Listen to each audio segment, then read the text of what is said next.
चलो देखो यहाँ पे हम बता रहे हैं, क्या बता रहे हैं, इसमें हम नंबर सिस्टम स्टार्ट किया है क्लास 9th में। क्या स्टार्ट किया है? क्लास 9th में नंबर सिस्टम हम स्टार्ट किया है, जिसमें हम नेचुरल नंबर का मतलब क्या होता है? प्राकृतिक संख्या। गिनती की संपूर्ण संख्या को क्या कहते हैं? प्राकृतिक संख्या। गिनती की संपूर्ण संख्या को प्राकृतिक संख्या। गिनती के संपूर्ण संख्या को यहाँ पे डब्लू का मतलब क्या होता है? डब्लू का मतलब होल नंबर, पूर्ण संख्या। पूछेगा पूर्ण संख्या किसे कहते हैं? कि गिनती की संख्या के समूह में अगर 0 बैठा देंगे तो उसको क्या कहेंगे? पूर्ण संख्या। अगर 0 लगा दिए प्राकृतिक संख्या में, अगर प्राकृतिक संख्या के पहले अगर 0 लगा देंगे तो क्या हो जाएगा? पूर्ण संख्या कहलाएगा, यानी होल नंबर। अब यहाँ से पूछेगा सबसे छोटी प्राकृतिक संख्या कौन है? तो क्या होगा?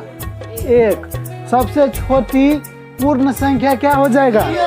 0। सबसे छोटी पूर्ण संख्या। और सबसे बड़ी प्राकृतिक संख्या का अंत है? नहीं, अनंत है। इसको 8 लिखते हैं, इसको ऐसे लिख देंगे उल्टा की तरह, तो इसको इन्फिनाइट पर आ जाता है। इन्फिनाइट पर हो चाहे अनगिनत पर हो चाहे अनंत पर हो, एक ही नाम हुआ। अब पूर्णांक समझो। पूर्णांक का मतलब क्या होता है? इंटीजर्स। पूर्णांक का मतलब इंटीजर्स। धनात्मक संख्या रेखा पर धनात्मक और ऋणात्मक चिन्ह को दर्शाने वाले समीकरण को हम क्या कहते हैं? पूर्णांक कहते हैं। क्या कहते हैं? पूर्णांक कहते हैं। तो इसमें देखो यहाँ पे क्या है? बीच में 0 है। 1 से भी छोटा क्या होता है? 0। 0 से भी छोटा क्या होता है? माइनस होता है। माइनस में अब मान लो 0 प्लस या माइनस कोई नहीं, धनात्मक प्लस या माइनस, धनात्मक ऋणात्मक कोई असर नहीं पड़ता है 0 पे। 0 को कहो तो प्लस भी है, धनात्मक भी है, ऋणात्मक भी है। अगर यहाँ पे देखो मान लो कितना है? -5 है, यहाँ पे +10 है। ये दोनों में बड़ा कौन है? -5 है बड़ा कि 10 है बड़ा? 10 है बड़ा। कि कौन है बड़ा? अब देखो यहाँ पे लगा देंगे +5 है, यहाँ पे -10। अब कौन है बड़ा? अब 5 हो गया बड़ा, प्लस में है नहीं। एक और एग्जाम्पल देखो, यहाँ पे मान लो कितना, यहाँ पे +1 है। वैसे प्लस लिखा नहीं जाता है, प्लस छुपा हुआ रहता है। समझने के लिए हम लिख दिए, प्लस नहीं भी लिखा जाए तो कोई दिक्कत नहीं। +1 है, यहाँ पे -28 है। बताओ कौन +1 है बड़ा कि -28 है बड़ा? +1 है बड़ा। प्लस का मान एनी टाइम बड़ा होता है। निगेटिव मान जितना बड़ा रहता है उतना क्या होता है? छोटा होता है। क्या होता है? उतना छोटा होता है। तो रेशनल नंबर क्या कहते हैं? इसको परिमेय संख्या को इंग्लिश में रेशनल नंबर। परिमेय संख्या को इंग्लिश में रेशनल नंबर मतलब परिमेय संख्या। वैसी संख्या जो P/Q के रूप में लिखा जाए, वैसी संख्या जो P/Q के रूप में लिखी जाए उसे क्या कहते हैं? रेशनल नंबर यानी परिमेय संख्या। P/Q के रूप में लिख सकते हैं किसी भी संख्या को। जैसे मान लो 3/4, 5/6। अब बताओ ये 7 है, ये परिमेय होगा कि नहीं होगा? होगा। नहीं कुछ है बटा में तो 1 मान लो, हो गया P/Q। अब P इसका रूल कहता है P/Q के रूप में हो, लेकिन Q does not equal to 0। Q बराबर कभी 0 नहीं होना चाहिए। यानी हम बताए थे भिन्न बराबर क्या होता है? भिन्न बराबर अंश बटा हर। अब मान लो ये कितना है? 7/1। तो कोई पूछेगा हर का मान कितना हो जाएगा? 1। अंश का मान 7 हो जाएगा। ऊपर का क्या कहलाता? अंश। नीच का हर। चलो यहाँ पे देखो, जहाँ P और Q क्या है? एक पूर्णांक है। P और Q क्या है? एक पूर्णांक है। P और Q क्या है? एक पूर्णांक है। अब देखो इरेशनल नंबर, अपरिमेय संख्या इरेशनल नंबर। जो संख्या या वैसी संख्या जिसको हम P/Q के रूप में नहीं लिख सकते हैं उसको क्या कहते हैं? अपरिमेय संख्या। वैसी संख्या जिसको हम p बटा q के रूप में नहीं लिख सकते हैं उसको क्या कहते हैं? अपरिमेय संख्या, इरेशनल नंबर। ठीक है, इसमें भी q does not equal to 0, यानी क्या कहता है? हर का मान 0 नहीं होना चाहिए। अब बताओ 5 बटा 0 लिख देंगे तो ये परिमेय संख्या होगा? नहीं, क्यों नहीं होगा? यहाँ पे बटा में इसके हर में 0 है। क्या है? 0 है, 0 है। ये होगा कि नहीं होगा? नहीं होगा। ये अपरिमेय। अपरिमेय का और रूल कहता है जिसका वर्गमूल पूर्णतः नहीं निकलता है, जिसका पूरा वर्गमूल नहीं निकलेगा क्या हो जाएगा? ये भी अपरिमेय संख्या हो जाएगा। क्या हो जाएगा? अपरिमेय संख्या हो जाएगा। जिसका वर्गमूल नहीं निकलेगा क्या हो जाएगा? अपरिमेय संख्या। जैसे √3, √5, √7, 1/√2, √3 प्लस √5। ये √3 का वर्गमूल नहीं निकलेगा, इसको निकालेंगे तो दशमलव में निकलेगा। जैसे √3 का देखो, √3 का भी नहीं निकलेगा। अगर कोई पूछेगा ये इसको क्या पढ़ते हैं? इसको क्या पढ़ते हैं? पाई। इसको क्या पढ़ेंगे? पाई। पाई ये कौन भाषा का शब्द है? ग्रीक लेटर है। कौन सा लेटर है? Greek letter. कौन सा लेटर है? Greek letter. हाँ, सब कुछ लिखना होगा, पहले समझ लो। पाई कौन सा लेटर है? ग्रीक लेटर है, ग्रीक लेटर। पाई का मान कितना होता है? 22/7। पाई का मान कितना होता है? 22/7। पाई का मान कितना होता है? 22/7। पाई का मान कितना होता है? 22/7 होता है। पाई परिमेय है कि अपरिमेय है? पाई अगर पूछेगा पाई कौन सी संख्या है तो पाई अपरिमेय। पाई क्या हो जाएगा? अपरिमेय। अपरिमेय। अगर पूछेगा 22/7 परिमेय है कि अपरिमेय तो p बटा q के रूप में हो गया ना, ये क्या हो जाएगा? परिमेय। अगर पाई पूछेगा तो पाई अपरिमेय, लेकिन पाई का बेटा का मान कितना है? 22/7, यानी इसी का पुत्र समझो ना। पाई का पुत्र का कौन हो गया? 22/7। तो ये क्या हो गया? परिमेय हुआ ना, परिमेय। बाप से बेटा आगे बढ़ जाता है ना आजकल ज्ञान में, है ना? नेट, हाँ, पहले नहीं होता था लेकिन अब ज़्यादा जानता है मोबाइल सब में। आजकल का लड़का जानता है ज़्यादा मोबाइल में, अपने मम्मी पापा से ज़्यादा जानता है वो। ये पाई क्या है समझो? पाई क्या है? ये पाई है, ये समझो क्या है? ये बाबूजी है, बाप है। ये क्या है? ये इसके पुत्र का नाम, पुत्र कौन है? 22/7। एगो और पुत्र है उसको 3.14। लिख लेना बाद में, नहीं तो लिख लो। 22/7 पूछेगा परिमेय है कि अपरिमेय है? परिमेय। इसके पुत्र हो गया तो उससे ज्यादा आगे हो गया ना, तो पाई परिमेय कि अपरिमेय? परिमेय। अगर सोचे पाई का मान पूछेगा तब 22/7। कोई पूछेगा परीक्षा में इनमें कौन पाई का मान कितना होता है तो 22/7 या 3.14। 3.14। पाई कौन सा?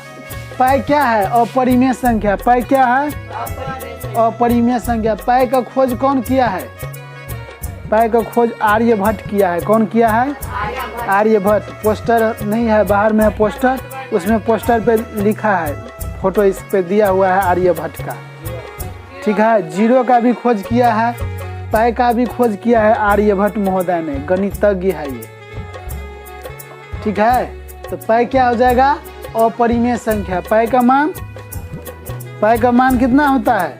22/7। पाई का मान 22/7। यहाँ पे देखिए आप लोग, रेशनल नंबर हो गया। अब हम बताने जा रहे हैं अपरिमेय संख्या हो ही गया। अपरिमेय संख्या पाइथागोरस नियम समझो, बहुत काम आएगा आगे चल करके। पाइथागोरस नियम समझता है? नहीं समझता है? पाइथागोरस रूल समझो। वैसे 10th में तो पढ़बे करेगा, इसमें भी अच्छा से पढ़ लो। पाइथागोरस रूल्स, पाइथागोरस रूल यानी नियम। पाइथागोरस नियम किसे कहते हैं? समकोण त्रिभुज में कर्ण का वर्ग अन्य दो भुजा के वर्गों के योगफल के बराबर होता है। समकोण त्रिभुज में कर्ण का वर्ग अन्य दो भुजा के वर्ग के योग के बराबर होता है।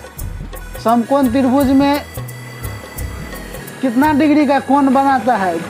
कोण बी 90 डिग्री। एक समकोण बराबर कितना होता है? एक समकोण बराबर 90 डिग्री। समकोण, एक समकोण बराबर कितना होता है?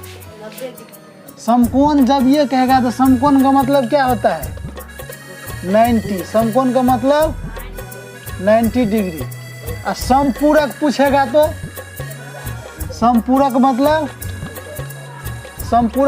180 डिग्री। समपूरक मतलब 180 डिग्री। समपूरक मतलब क्या होता है? 180 डिग्री। समपूरक कोण बताए थे ना, समपूरक कोण, पूरक कोण। पूरक मतलब 90 डिग्री, इसमें भी है। पूरक मतलब क्या होता है? 90 डिग्री।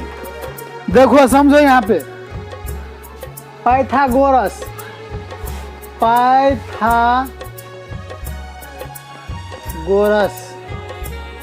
नियम। पाइथागोरस नियम, यदि समकोण त्रिभुज में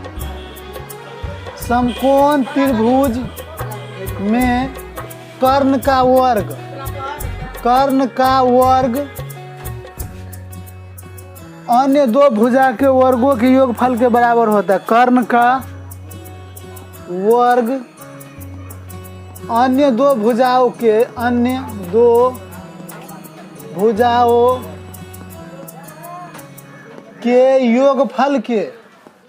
योगफल के बराबर होता है। हाँ लिखो ना, बराबर होता है। पाइथागोरस नियम किसे कहते हैं? समकोण त्रिभुज में कर्ण का वर्ग। समकोण त्रिभुज समझता है, जैसे ये हुआ ना, क्या हो गया? ये समकोण त्रिभुज। इसको ए मान लो, इसको बी मान लो, इसको सी मान लो। तो कोण बी का मान कितना डिग्री होगा? यहाँ पे 90 डिग्री। कोण बी का मान कितना हो जाएगा? 90 डिग्री। कोण बी का मान 90 डिग्री। इसमें क्या कहता है? कर्ण का वर्ग। रे ध्यान से देखो नहीं इधर। कर्ण का वर्ग AC, कर्ण का वर्ग अन्य दो भुजा के वर्गों के योगफल के बराबर होता है। तो कर्ण कितना है? इसको क्या पढ़ेंगे? AC को कर्ण, BC को आधार। BC को क्या पढ़ेंगे? आधार। आधार यानी बेस। बेस मतलब क्या होता है? आधार। बेस मतलब आधार है। इसको क्या पढ़ेंगे?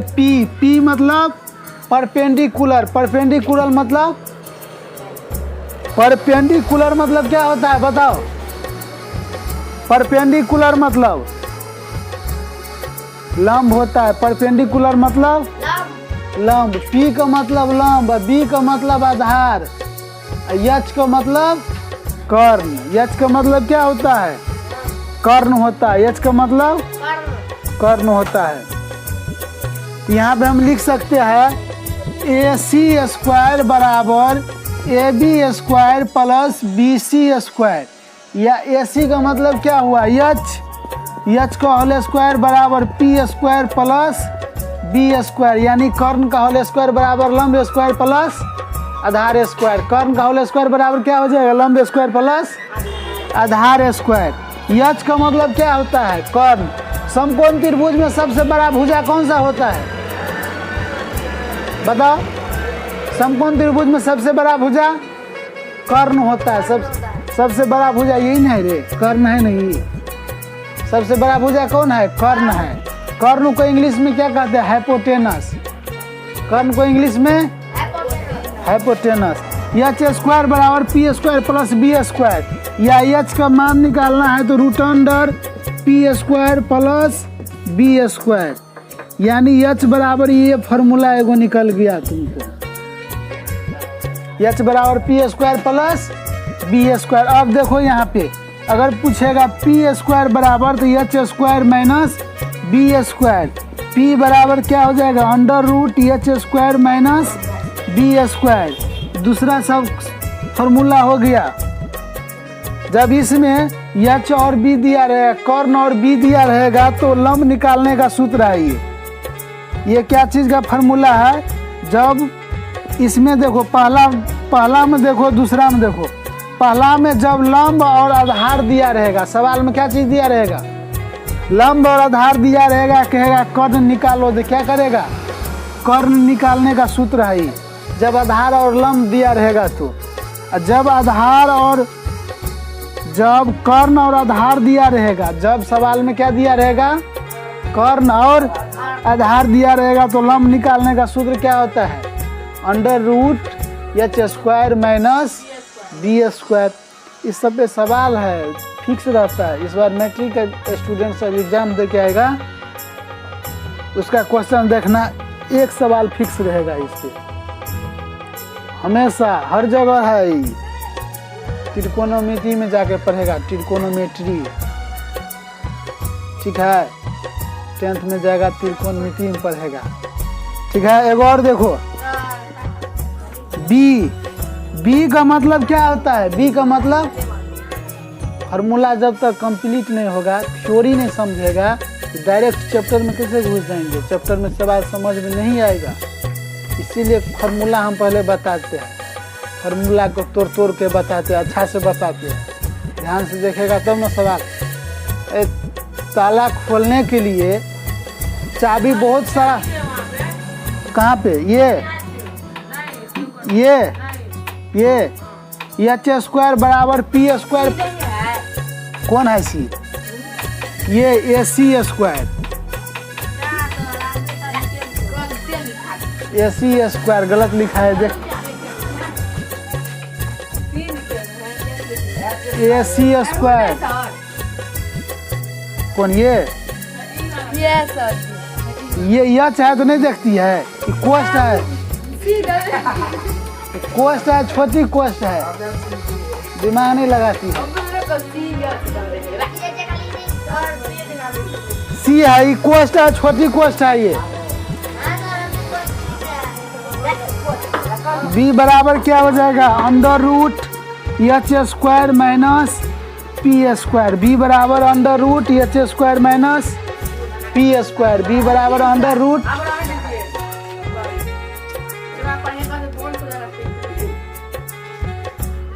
कोई दिक्कत लिखा 1700 ईस्वी के अंत में लेम्बर्ट तथा लेंजांड्रे ने सिद्ध किया पाई भी एक अपरिमेय संख्या है, पाई भी एक अपरिमेय संख्या है, ठीक है। इसमें जब दो संख्या के बीच में परिमेय अपरिमेय निकालने के लिए कहेंगे ए और बी को जोड़ करके 2 से भाग दे देना, बस निकल जाएगा, आराम से निकल जाएगा। देखो पूर्णांक संख्या बता दिए, परिमेय संख्या हो गया, धनात्मक ऋणात्मक, धनात्मक को इंग्लिश में क्या कहते हैं पॉजिटिव, धनात्मक को इंग्लिश में पॉजिटिव, और ऋणात्मक का मतलब निगेटिव, ऋणात्मक का मतलब निगेटिव। निगेटिव बड़ा होता है कि पॉजिटिव बड़ा होता है, पॉजिटिव बड़ा होता है। पॉजिटिव वैल्यू मतलब तू धनिक आदमी है, पॉजिटिव मतलब तुम्हारे ऊपर कर्जा नहीं है, पॉजिटिव माइंड का है। आदमी को सब कुछ माइंड के ऊपर डिपेंड करता है ना, तुम क्या सोचता है? पॉजिटिव माइंड का मतलब क्या होता है? पॉजिटिव माइंड का मतलब होता है सोच तुम्हारा गलत नहीं होना चाहिए किसी के प्रति।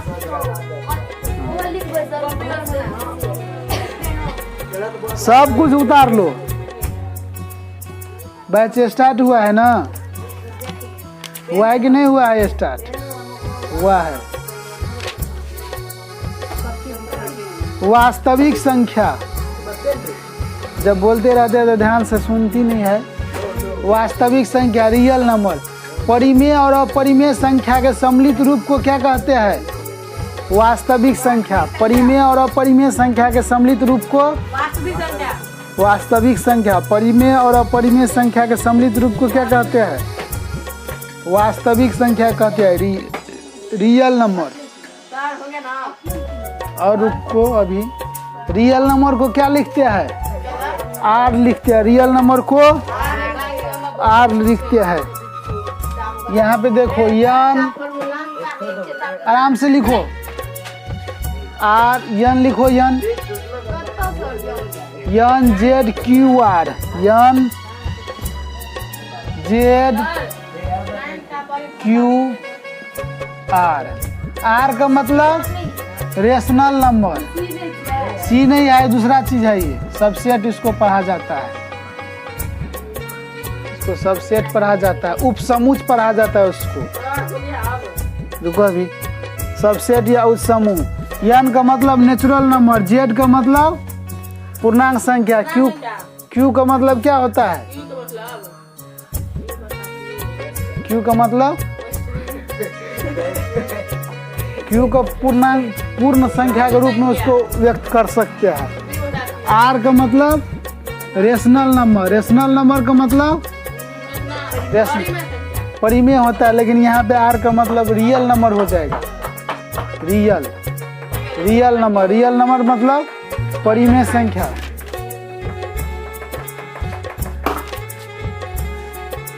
कोई दिक्कत? क्यू जो है सभी परिमेय संख्या का समूह हो गया। क्यू क्या है? सभी परिमेय संख्या का समूह है। यन सभी प्राकृतिक संख्या का समूह है। डब्ल्यू सभी पूर्ण संख्या का समूह है। जेड सभी पूर्णांकों का समूह है। क्यू सभी परिमेय संख्या का समूह है। आर सभी वास्तविक संख्या का समूह है। कोई भी वास्तविक संख्या या तो परिमेय होती है या अपरिमेय। परिमेय और अपरिमेय संख्या के सम्मिलित रूप को हम क्या कहते हैं? वास्तविक संख्या कहते हैं। समझ में आया? कोई दिक्कत? और इसके बारे में कल हम अच्छा से सवाल बताएंगे, चैप्टर स्टार्ट करेंगे। कल पढ़ा है ना, कल छुट्टी नहीं रहेगा। छुट्टी क्या छुट्टी? कुछ नहीं।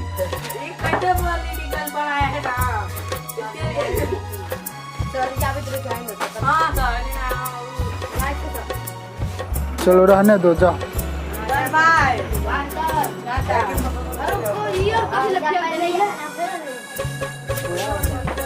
देखो कहा जाता है, जाते जाते एक मोटिवेशनल शायरी सुन लो। जीत जाओ खुद के लिए, तुम्हारे हारने का इंतजार तो दुनिया पहले से ही कर रहा है। जीत जाओ अपने आप से। किससे जीत जाना है? अपने आप से जीत जाना है, अपने मेहनत से जीत जाना, अपने संघर्ष से। दुनिया तुम्हारा पहले से क्या चीज का इंतजार करता है? हारने का। समझ गया ना? क्या चीज का इंतजार करता है दुनिया? हारने का इंतजार करता है। कौन सा बुक? हुसैन लेते आएंगे कल। समझ गया ना? जीतने का मतलब कौन? तुम्हारा दीदी लेते आएंगे।